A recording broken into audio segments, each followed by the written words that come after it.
C'est l'une des maladies rares les plus fréquentes. 7000 patients sont concernés en France. La maladie d'Huntington se déclenche généralement autour de 35-40 ans. Quels en sont les symptômes? Où en est la recherche? Comment vit-on avec cette maladie? On en parle aujourd'hui dans le Rendez-vous On Health.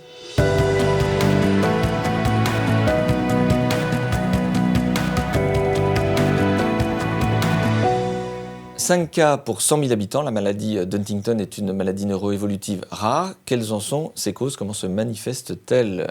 Imad Sfer, gériatre et président de Reseda, qu'on a le plaisir de retrouver aujourd'hui. Qu'est-ce qu'on peut dire sur Huntington? Alors, la maladie de Huntington est une maladie neurodégénérative qui touche des zones précises du cerveau avec une disparition des neurones, ce qui provoque des symptômes cliniques. Alors c'est une maladie génétique, donc liée à une mutation d'un gène qui code pour une protéine, ce qui explique les troubles au niveau du cerveau.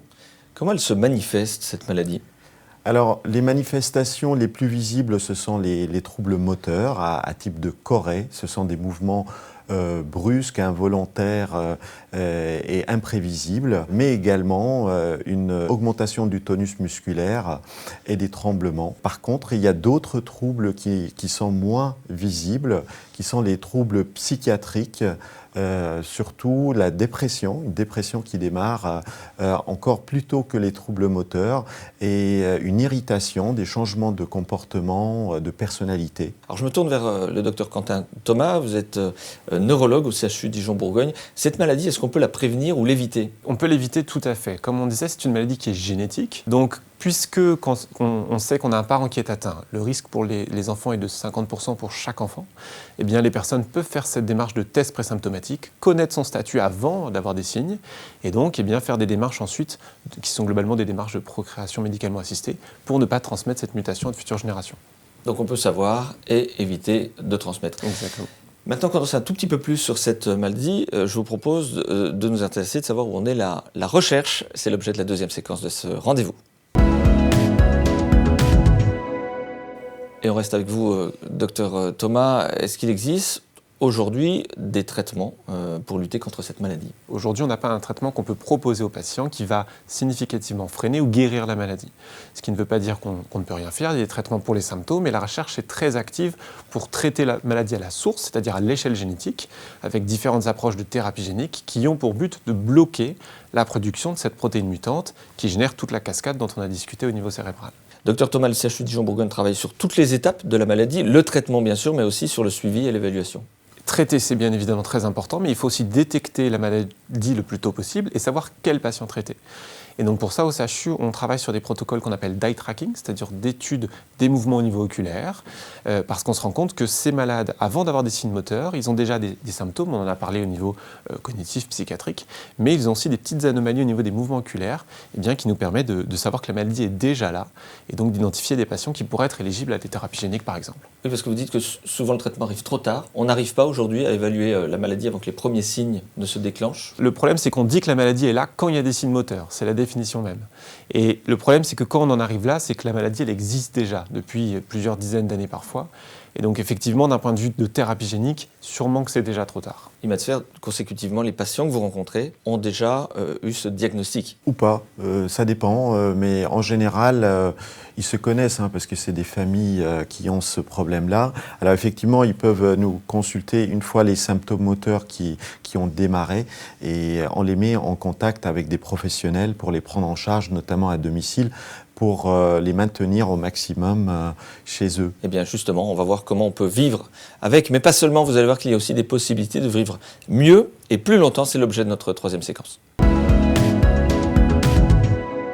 Et vous allez le voir, c'est notamment l'activité physique qui va avoir un rôle intéressant dans l'accompagnement des patients. J'accueille Théo Gomet, bienvenue, vous êtes enseignant en activités physiques adaptées au CHU Dijon-Bourgogne. En quoi le sport va aider les malades? Eh bien, l'activité physique va être intéressante pour plusieurs aspects auprès de ces patients atteints d'une maladie d'Huntington.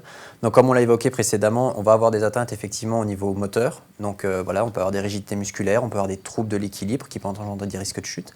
Tout ça, on va pouvoir bien sûr le travailler, le prévenir. L'avantage, c'est qu'on va aussi prévenir du coup des comorbidités, avec notamment les risques de chute qui peuvent engendrer par exemple des fractures ou d'autres complications.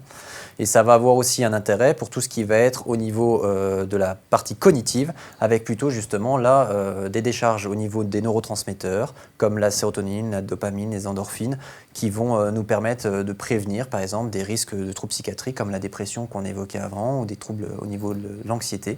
Et donc, ça va être vraiment important de bouger parce qu'on va avoir cet effet du coup neuroprotecteur quand on va se mettre en mouvement, aussi bien donc sur les troubles moteurs comme les chorés qu'on a pu évoquer, mais aussi du coup sur ces troubles plutôt psychiques, psychiatriques. J'imagine qu'on adapte évidemment l'activité physique au stade de la maladie. En fait, en fonction de la sévérité de la pathologie et de là où est-ce qu'on en est un petit peu, on va avoir forcément des symptômes qui sont plus ou moins présents, que ce soit au niveau moteur ou cognitif.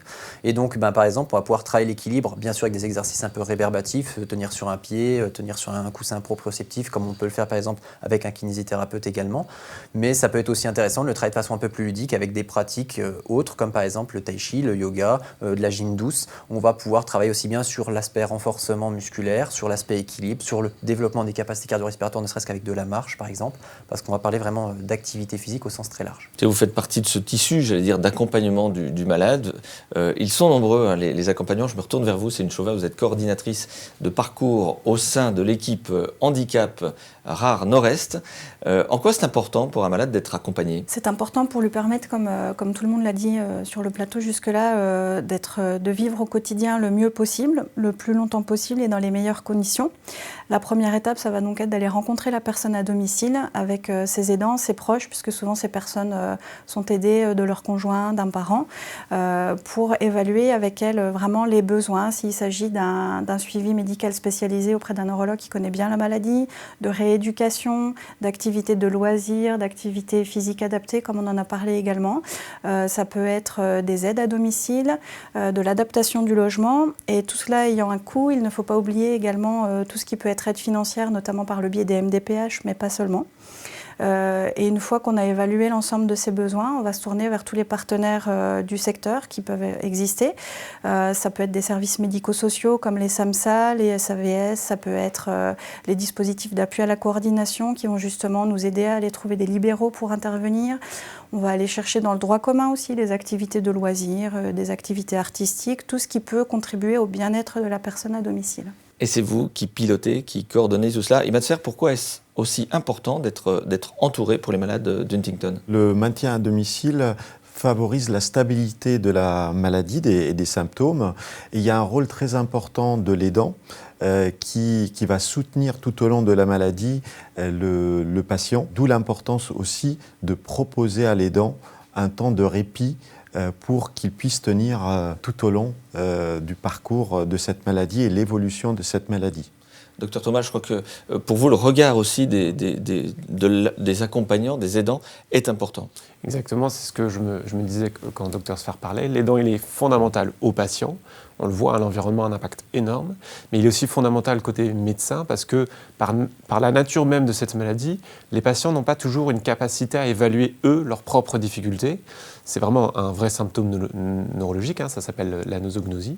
Et donc, quand on va demander au patient quels sont ses besoins, ses problématiques, spontanément, il peut dire « mais tout va bien », alors qu'il y a en fait des chutes, des gros problèmes d'alimentation, des choses comme ça. Donc l'aidant, il nous apporte un œil autre, extérieur et objectif souvent, qui va nous aider ensuite à détecter les problématiques et pouvoir les traiter. Qu'est-ce qu'on retient de ces échanges, Dr Sfer ? La maladie de Huntington, certes, elle est rare, mais quand elle arrive dans une famille, ça provoque beaucoup de problématiques pour la famille et de son entourage, d'où l'importance de soutenir l'entourage et l'aidant. Céline Chauvin ? Eh bien, on accompagne principalement des patients jeunes qui ont une vie classique avant d'être atteints. Donc, il est vraiment important de pouvoir évaluer au mieux leurs besoins pour leur permettre de vivre à domicile le plus longtemps possible dans de bonnes conditions.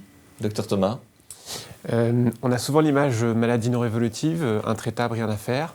Voilà, c'est un des messages à faire passer. Ce n'est pas vrai du tout, que ce soit d'un point de vue médical ou, comme on a pu en discuter, paramédical et accompagnement. Théo Gomet ? Effectivement, c'est pas parce qu'on est en situation pathologique qu'on ne peut rien faire.